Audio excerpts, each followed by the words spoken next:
যে আমার মনে আছে 5th অগাস্টের পরে আমরা প্রথমে দেখলাম যে ছাত্রদল যখন ক্যাম্পাসে ফেরার চেষ্টা করছেন তখন সাধারণ শিক্ষার্থীরা খুব বলতে থাকলেন যে লেজুর বৃত্তি রাজনীতি তারা চান না। তো তখন আমাদের মানে এটা নিয়ে আমরা অনেক আলাপ আলোচনা করেছি, নানান দিক আছে সেগুলো মানে বিচার করার চেষ্টা করেছি। কিন্তু কিছুদিন পরে আমরা দেখলাম যখন ডাকসুর তফসিল হলো তখন আমরা জানতে পারলাম যে এনারা আসলে সাধারণ শিক্ষার্থী বলে যারা ছাত্রদলকে ঠেকাচ্ছিল বা বামপন্থী ছাত্র সংগঠনের ছাত্রদের ঠেকাচ্ছিলেন তারা আসলে ছাত্র শিবিরের পক্ষ থেকে দাঁড়ালেন ডাকসুতে।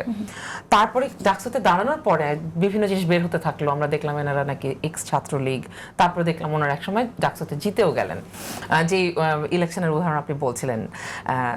তারপরে আমরা দেখলাম যে ডাকসু ইলেকশন হয়ে গেল, প্রতিনিধি সভা টভা হলো, তাদেরকে সবাই খুব ভালো কথা বললেন এবং এর মধ্যে তারা ক্যাম্পাসে অনেক ধরনের কর্মকাণ্ড পরিচালনা করলেন, এক ধরনের বেশ একটা সাড়া ফেলে দিলেন চারিদিকে। এবং সেই ছেলেমেয়েগুলো এখন দেখতে পাচ্ছি যে একটা বিশেষ রাজনৈতিক দলের প্রচার করছেন।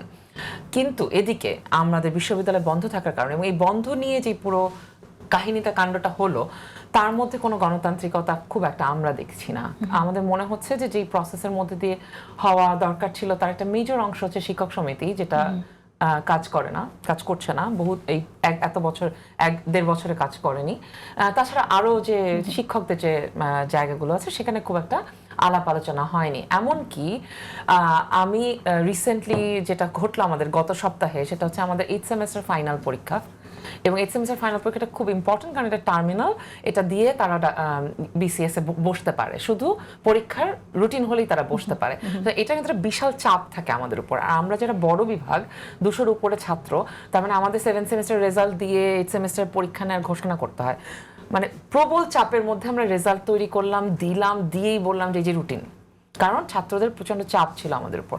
কিন্তু আমাদেরকে বিশ্ববিদ্যালয় প্রশাসন থেকে জানানো হলো যে পুরো ডিসেম্বর মাসে কোনো পরীক্ষা নেওয়া যাবে না। এটা কিভাবে সিদ্ধান্ত হলো? আমরা তো আসমান থেকে পড়লাম, আমরা তাহলে এত তাড়াহুড়ো, ছাত্রদের প্রচন্ড চাপ, পারলে তারা বিভাগে তালা লাগিয়ে দেয়, এরকম একটা অবস্থা। তারপরে আমরা যখন গিয়ে শুনতে পাচ্ছি যে এই পুরো প্রসেসটা কিভাবে হয়েছে তার খুব একটা জবাব আমরা পেলাম না। তখন আমরা বললাম যে এই যে এতে করে তো আসলে শিক্ষার্থীদের যে মূল রাইট, তাদের যে অধিকার, সেই অধিকারগুলো কিন্তু খর্ব হচ্ছে। এখন কে কি করছেন, কে কার পক্ষে প্রচার করছেন, এটা তো সেকেন্ডারি প্রশ্ন। আমার কথা হচ্ছে বিশ্ববিদ্যালয় যেভাবে চলার কথা সেভাবে চলার ক্ষেত্রে ডাকসুরও নিশ্চয়ই ভূমিকা আছে। তাহলে আমার প্রশ্ন হচ্ছে তাহলে ডাকসুর যারা নির্বাচিত প্রতিনিধি তারা কি খেয়াল করলেন না যে তারা কি চাইলেন যে ডিসেম্বরে? আমি আসলে জানি না, কারণ আমরা তো কি প্রক্রিয়া হয়েছে সেটাই আমার কাছে পরিষ্কার না। এবং আমরা গেলাম ভিসি স্যারের সাথে দেখা করলাম, প্রভিসিদের সাথে দেখা করলাম, আমাদেরকে কেউ খুব একটা স্বচ্ছ উত্তর দিতে পারলেন না। তারপর দেখলাম যে প্রশাসন থেকে বলা হলো যে তারা যদি সবাই কনসেন্ট দেয়, তার মানে বিশ্ববিদ্যালয় বন্ধ, হলগুলোতে কাজ চলছে, আমাদের কোনো ক্লাস হচ্ছে না, সব অনলাইনে।